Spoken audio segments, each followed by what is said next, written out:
Hey, it's Jesse. Today on the show, you know him from shows like The Killing and For All Mankind. He has a new show out on Apple TV Plus called Detective Hole. It's Joel Kinnaman.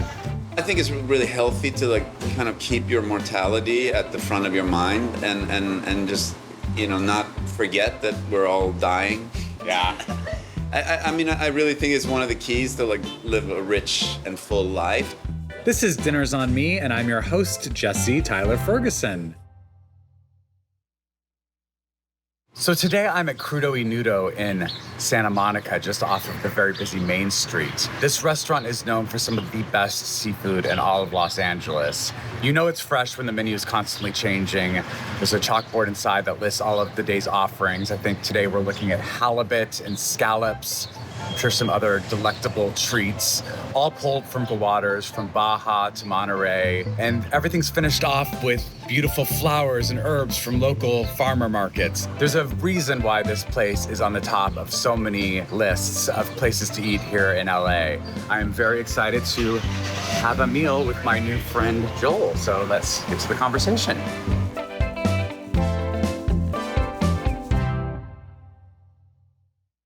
I have to tell you about this crazy thing that's happened. I told Joanna, I was like, I'm saving it for when the cameras are rolling.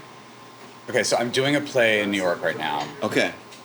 And it's a play about Truman Capote. I'm doing it in a very small space for 100 people a night. Cool. So it's library. You're playing Capote. Oh, yeah. Fantastic. It's just me. And for opening night, I got this really amazing Zippo lighter that's engraved. It's a gold lighter. It has the name of the play and the venue on it. And I had to fill it with butane. So I ordered butane from Amazon, filling it in the sink. Some of it dripped into the sink. I thought I'd washed it out. You know where this is going. I tested the lighter. A Mission Impossible style, cloud of flames came up and hit my face in my apartment. Can you see? I'm peeling. Now you can see. I can see it a little bit. Okay, so this happened on Thursday. You blew your face up. I blew my face up. It was so bad. You should have done that. And I was so mad. That was a mistake. That was, Okay. Yeah, next time don't blow your face up. And so it was on a Thursday. This happened Thursday. What's today? Today's Monday. So this was a few days ago, 4 days ago. And at the time I was it's just kind of I've had some bad sunburns. I was raised in New Mexico. So I was it's just a bad sunburn. Yeah. That night I just put some makeup on. I was it's fine. The next day I woke up. This was all a blister. This was my nose was falling off. I looked like I had leprosy on my nose. Just red here, which I'm playing an alcoholic, so I was that kind of works. No, it's for the great. character. Yeah, it's perfect. But I'm just look a little dehydrated. That's all. Exactly. It's a little dry. But I'm performing for in a very intimate venue. I'm about as far as away. I'm closer to audience members than I am even to you right now. And that's I was too intimate. Yeah. That's too intimate. Yeah. Especially if you're. If I was an audience member, I would be just keep your back distance. up. Yeah, back up a little bit. Yeah. Yeah. If you came to see it, I think there are safer seats that you would sit in. But I. Anyway, day 3, I FaceTimed a friend of mine. Do you know Busy Phillips?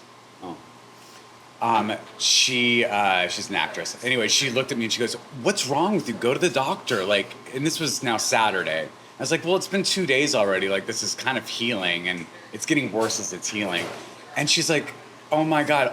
She's she had this realization. She goes, "Oh my God, even straight men or even gay men are just men. You guys don't want to do anything to help yourselves." Yeah. So I was "You're right. No, I need to go get." So I went to a doctor. I got some stuff. I went to a hyperbaric oxygen chamber. Now I'm finally doing things to heal. But anyway, that's all to say, I'm in the process of my face is healing. I'm part of your healing journey. Yeah. I'm so glad. Yeah. Have you eaten here? No. Excited. You're in Malibu, right? Yeah. Yeah. But I used to live down the street. Oh, nice. 3 minutes. Yeah, 10 nice. years. Thank you. Is there, what should we know? We have some pretty exciting items coming in. Okay. But we have some Crudos. It's pretty much what we're known for. They're going to be sliced really thin, kind of sashimi style. I love me some crudo.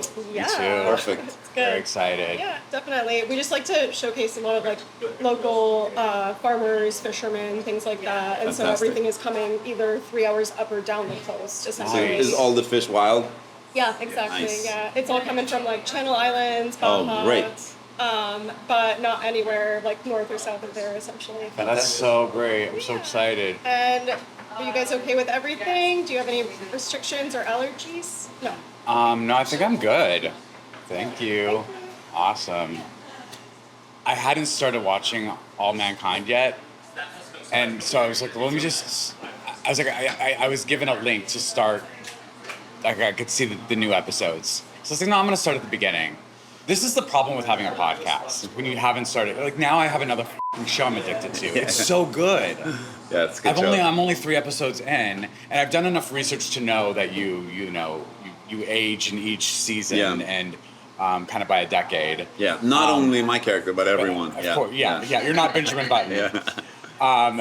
But it's so fantastic. Yeah, it's a super well written show. Yeah. Like it's that show is like really special to me. I think it's like a combination of things. I've been trying to like kind of put my finger on like why I feel like so emotional about the show compared to like 99% of other work that I've done. It is like the character that I've played for the longest amount of time because we started this in like 2018, so it's been a minute, and so it was like I've been shooting it for a real era of my life. But then it's been something really special with shooting in all these different ages. I was like 40, 50, 60, 70, and now 80 on the show. And it's just something really special about like sitting, because it's also not, usually when you go through this sort of aging process, it's usually kind of like an epilogue scene, that you do for like a week. You don't in the sit end a of a whole movie. season But you're not that. spending 6 months looking like that and like being that. And it's just something with, like trying to embody that age and think about think about what that age does to you for that amount of time, for all those different like eras of your life. Yeah, it really made me. I think it's really healthy to like kind of keep your mortality at the front of your mind and just not forget that we're all dying. Yeah.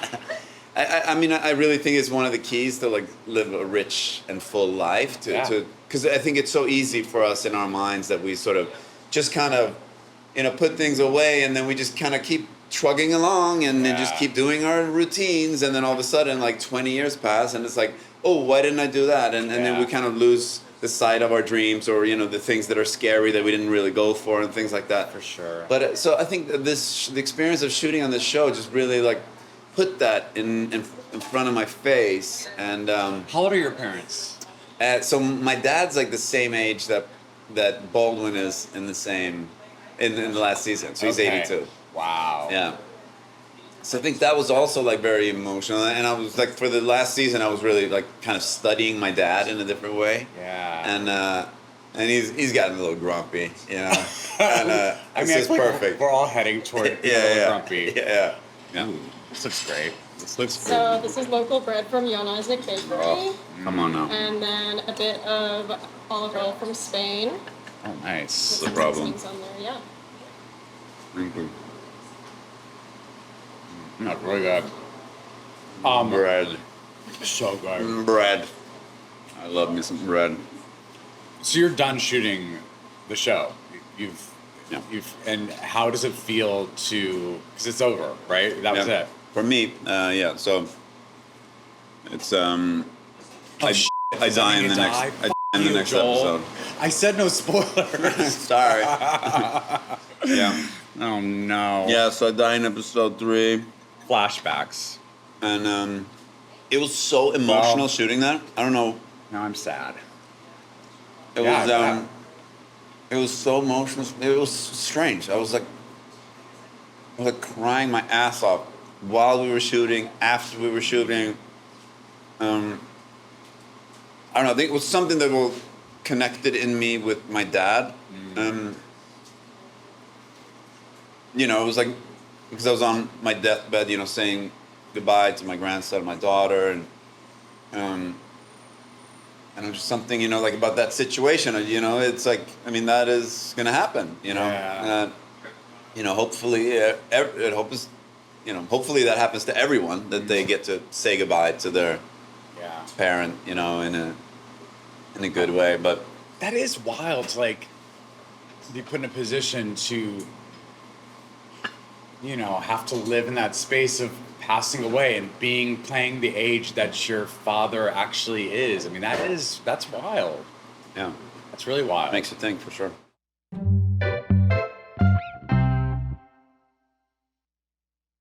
Your dad was born in the States, right? Yeah. Right. Yeah. There's an interesting story with it, because you were talking about maybe even creating a film about, like, his life. Yeah. He left kind of during the Vietnam War, right? And went to... Yeah. So, it's pretty funny. He was born in Indiana. And then he moved here, Santa Monica. Oh, really? Oh, my God. Oh, my God. This looks incredible. Get ready. So. That looks so Put it good. in my mouth. So this is the Crudo Trio. Again, it changes pretty much table to table. I recommend starting with the middle one here. Okay. It's going to be do the what you say. lightest and most delicate. So it's halibut. Oh. It's very lean, clean, and then there's a dashi that we make from the roasted fish bones, Nice. Arbequina olive oil, and then sesame. This is bluefin tuna with a house-made blood orange juice, which is clarified, a little bit of lemon oil, and then basil buds and Aleppo.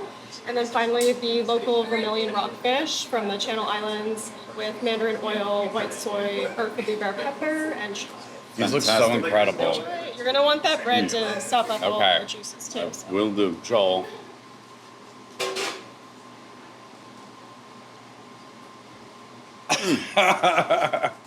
Okay, wait, so go back to your dad.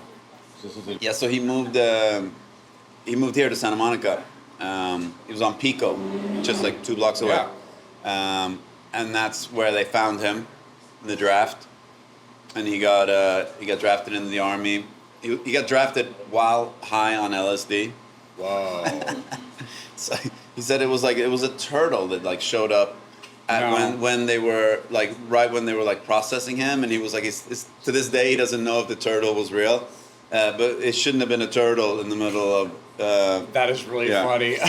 And then he got stationed in Bangkok, and there he started to spend time with a bunch of European backpackers, and who were like in Bangkok and just and they had a completely different view of the whole conflict and the war and what the U.S. was doing there. So he started to bring these ideas back to the base, which was not appreciated, and became more vocal, and the situation sort of started to become untenable. And then a friend of his who was sort of in the administration at the base told him, like, hey, just so you know, like last week we saw your orders have changed. Like you're being shipped to, I don't know exactly where it was, but it was like in a zone of heavy combat. And then he just made a decision that he's not gonna do this. So one of the following nights, he like snuck out of the military barracks at night, hitchhiked his way into Bangkok, burned his passport, and then hitchhiked his way up into northern Thailand, and then snuck over the Mekong River, and then into Laos, and then he lived on the run in Laos for 5 years. And then he met my sister's mom, and then they decided to try to escape, and they found out that Sweden was the only country that accepted actual deserters. There was a lot of, like Canada, there were other countries that accepted draft dodgers, but actual deserters, Sweden was the only Western country that accepted them. So got to borrow a passport from a journalist friend, and so he got on the plane and landed in Stockholm and applied for political asylum. Yeah, the rest is history. It's a fascinating story. Yeah. You'd love it. And has your dad been back to the States since? Yeah. So Jimmy Carter issued and sort of partial amnesty. So after that, he was able to come back. What's his relationship with the United States? Conflicted, for sure. Yeah. And it's funny because, I came here and found out that I love this place. And You came here pretty young, right? As an exchange student. Yeah, I was here for a year when I was 16. Texas, right? Yeah. Yeah. Yeah. Oh, God, that is a total culture shock. Yeah. Yeah, that was... but From Stockholm, you came to Texas? To Texas, yeah. But it was like... it was still a great experience. And it's so valuable for me to have spent a year, like, in my late teens in Texas. I went to high school in the U.S. Because after, like, moving here and then trying to play American in shows, it was so important to have had this sort of high school experience, because I think high school is a much more defining thing in the U.S. than it is in Europe. Okay. Sort of your identity in high school, I feel like it has much more like significance to people here, like in the later parts of their lives, like either who they were or who they weren't, like whereas like school is like a much smaller part of that sort of identity building aspect in European schools, because all your extracurricular activities is like outside of school, Right. So it just has a lesser importance. Right. So good. So incredible. So good. Did you try this yet with the Yeah, the basil? tuna is bomb. Yeah. So What do you good. think? That might be my favorite, actually. Yeah. I was like a little boy even back then, and I was just trying to get high and try to fool Trying around. or doing it? I was as soon as I could get any drugs, I would take them. Okay. But it was as soon as they let me out of the house, I was like, I remember I went to this like Texas party with some of the football players, and it was like a Texas gangster party. So it was like, like bombs of hay that you were sitting on, but it was like Mexican gangsters, and they were like, "You ever smoked the Primo ese?" And I was like, "No, but I want to." And I smoked it, and then they were like, I was like, "What is that?" It's like weed and cocaine. I was like, "Great, What? That's exactly what I needed right now." Oh my God. Yeah, I was a little idiot. So I mean, I probably was not like an easy kid to have as an exchange student. So Right. God bless him. Wow. And were you interested in acting at that point? Was that something that? No. I was interested in different kinds of drugs, and and all of the girls. But that was your first experience with America, this Texas. Yeah. And this like weird little pocket of Texas. Yeah. And yet you still kind of knew that you wanted to come here. No, I didn't. No, that was later. Because you did. Well, tell me how you ended up falling into acting. Well, I was like kind of. Because you did theater, right? Yeah. Yeah. When I was like in my. Like when I was like 19, 20. I never like graduated from high school, but like the people that I went to high school with, they were like in the acting program and were about to become actors. So then I was following them. They knew what the path was, how you do. And in Sweden, the easiest path is to the easiest path to credibly become an actor and to be able to say that you are an actor is to get into the National Theatre School. Got it. And it's like every year there's like 10 spots and 1,000 to 2,000 people apply. And when you get in, it's like 4 years and it's an incredible education. Yeah. It's like the education is, in Sweden, it's a little bit more civilized than over here. We actually get paid to go to college. Wow. Really? Yeah. You get like a stipend from the government. Wow. And it's free. So you actually get paid to go to. So there's like a real incentive to get educated. Yeah. I think I got in on my like 4th attempt or something. And when I got in, that was like, my life just like completely shifted.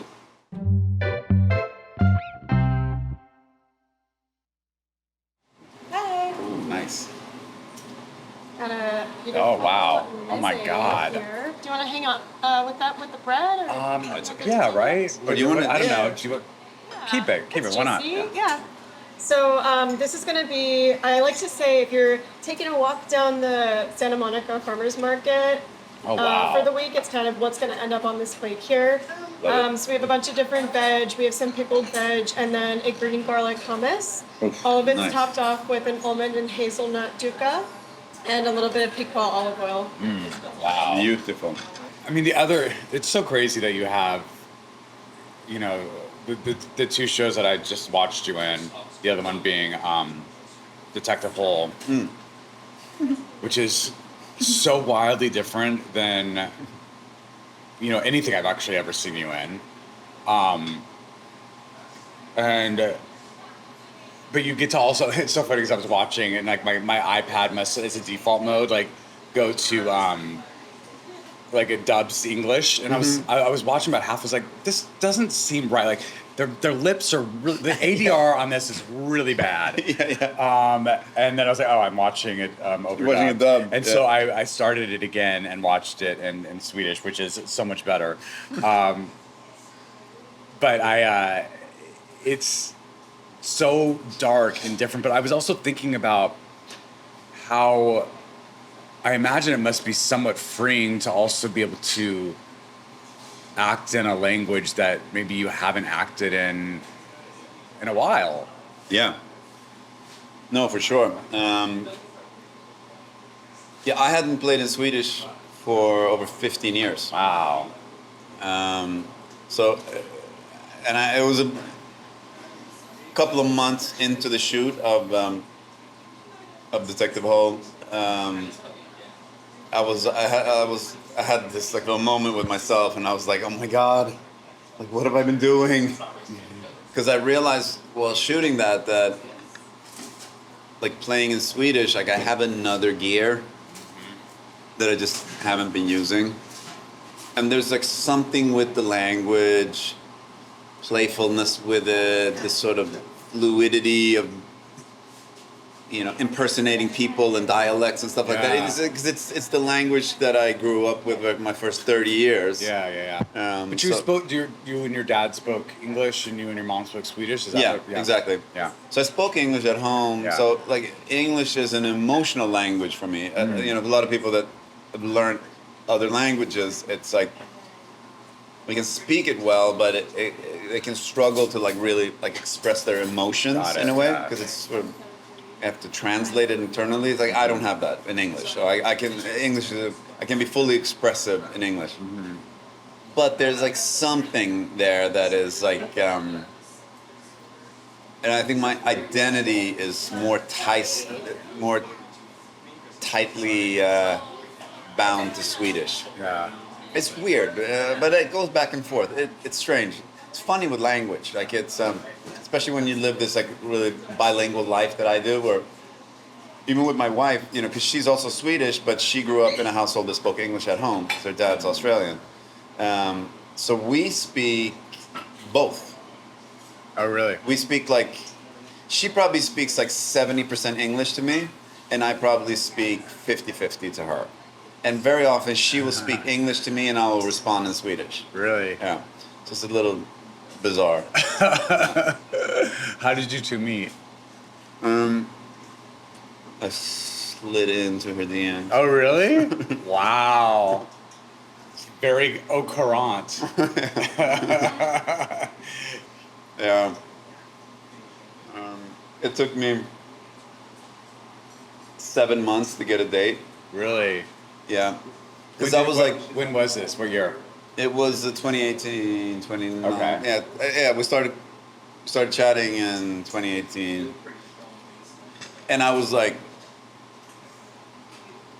I've been like single for a year or something like that, maybe a little bit less. I was like still heavily in the newest iteration of my like fuckboy era. And it's like the things that I was suggesting to her, I mean, it's embarrassing. You know, it's like, hey, you want to come have a drink in my hotel bar at 11 p.m.? Right. She's like, no. Good for her. Dummy. Yeah, so when I'd like, played through all of that, and then kind of come to my senses. Then we went for a hike in LA when she was here visiting. And That's what you do on a date in LA. Yeah.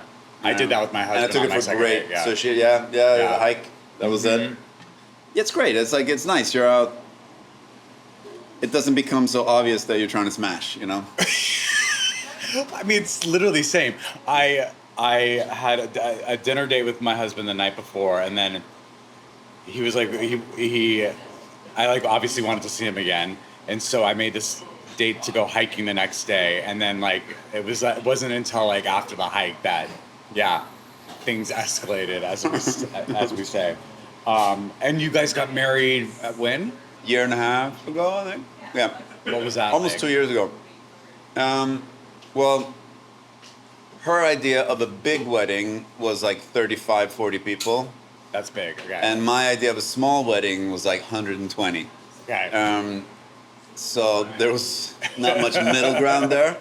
So then we decided to get married at Burning Man. That's a very triggering word for me right now. Yeah? Yeah, no, you literally are the Burning Man. No way. So this was me coming to the man burn, you know? Wow. Burning. Well, how does one get married at Burning Man? Like you just You just do it. Do you need an officiant? No, Or we do you had just, a like, friend. find We had a someone? friend that Okay. officiated. It was actually really beautiful. It was like 7 friends that were there, and no one was like invited for the wedding. Right. Sort of. Did you know you were going to get married before Yeah, going? yeah, Okay. yeah. But you didn't tell anyone. Huh? You didn't tell any of your friends that you were. No, we didn't. We didn't want to make too big of it. We had a couple, that were like, it'd be a good idea if you came. Got it. But we did. Everyone that was coming, like all of our friends, were sort of from all over the world. So we asked all of our friends to, maybe bring a tradition from their culture of. So we had this. I had some friends from Iran. So they did this Persian ceremony where they're like. It was a beautiful. It was something we had to like lick the honey in the mouth, and they were like grinding something above our heads, and it was awesome.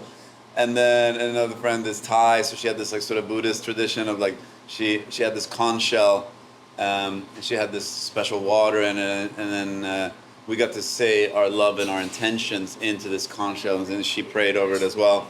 And then she had these she had this plant that she then poured those intentions into, and then I think we just killed that plant, by the way, which is not a good. Yeah, I think It's not an omen. It's not doing good. That sounds so special, and like something that you would never be able to like put together in any other way. I mean, I've never been to Burning Man. To be perfectly honest, it sounds like my worst nightmare, like just being in the desert with like no shade. Yeah. But I mean, I know people who go and absolutely swear by it. They love it so much. So it's the tuna tartare toast. Bam! Local Wow, tuna, that is onion confit crazy. in there, a little yuzu oil drizzle, and then some black sesame over the top. It's cut in half for you, so you're good to go. Oh my God, thank you. Do you guys prefer fresh plates, or are you okay? No, I'm okay No, with we're good. this. This is it, right? After Yes, this? this is the final dish. Oh my God. What do you think? I mean, now that all mankind is done, what do you want to? I mean, what would you like? What's your dream job now? Do you think? I mean, you've done so many awesome things. Situational comedy. I do want to do more comedy, actually.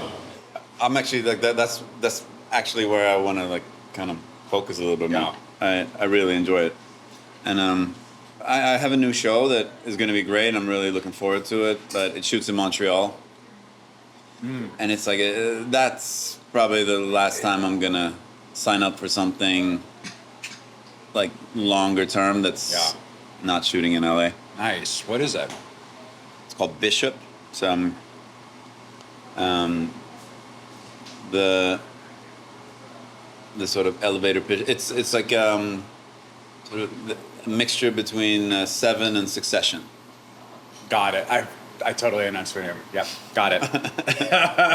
John Malkovich plays my dad, No way. and Wow. That's crazy. yeah, Have you met him yet? no, can't wait.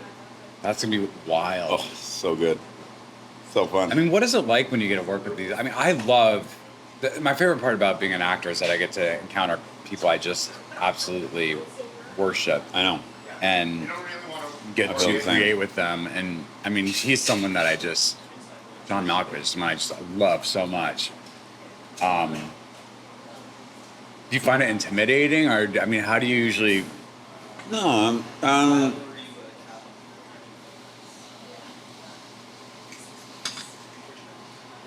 mean, I worked with Denzel like early in my career, so he was a little intimidating. Yeah.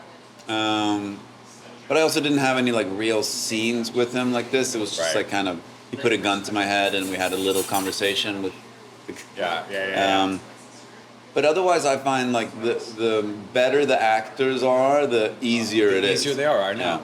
And That's also so true. And it's like the better they are, the easier it is to play, and the easier it is to play, the better of a time you're having. Yeah, I got to do Shakespeare with Al Pacino, and it was, I mean, one of the highlights of my career for sure. Yeah. But what you were saying about people who are that talented end up being the easiest to work with is so true, because I went in with this idea that he was going to be so intimidating and so, like, I was going to have to work extra hard to get in with him. And he was so open.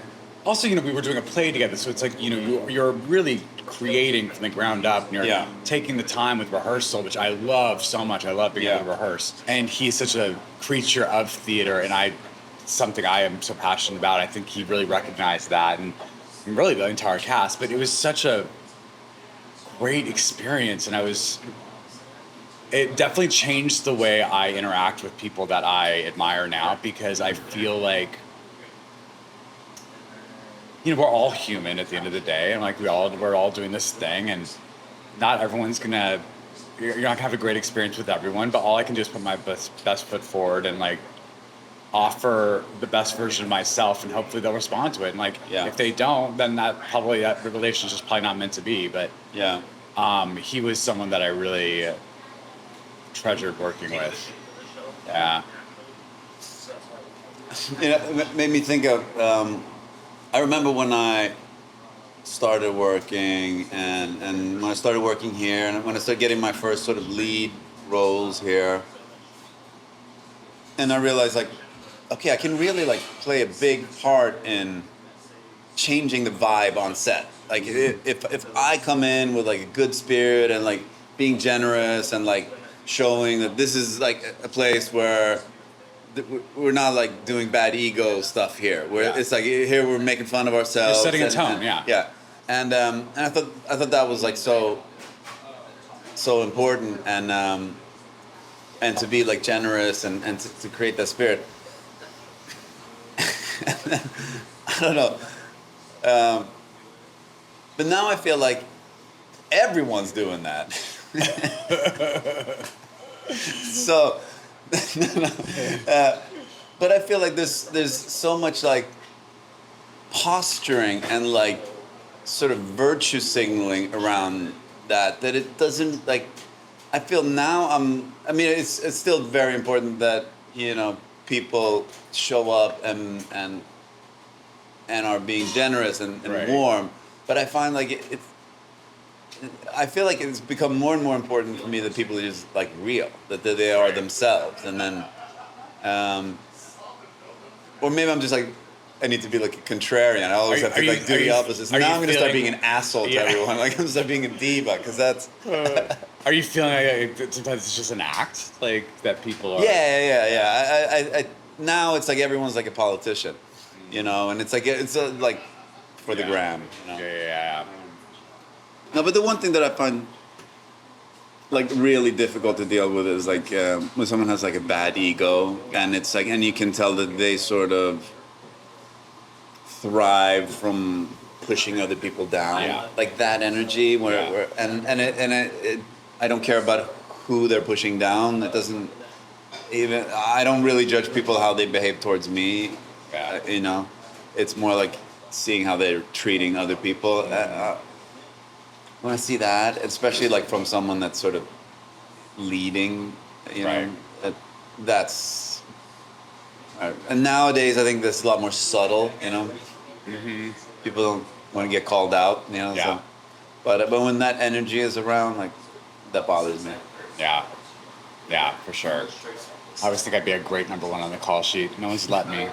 That'd be awesome. And when it happens, it's going to be a great set. You can be on it. Yeah. Can't wait. Thanks for doing this. My pleasure. I really Thanks for having me. appreciate it. Yeah. Thank you. Love chatting with you. This episode of Dinners on Me was recorded at Crudo y Nudo in Santa Monica, California. Next week on Dinners on Me, you know her from The Blue Lagoon, Suddenly Susan, and Lipstick Jungle. It's Brooke Shields. We get into what it's like basically being famous since you're a baby, navigating invasive moments with the press in the 90s, and her latest project, which I'm so excited about, a campy murder mystery set in a quaint New England town. Say less. Listen, I'm binging it already.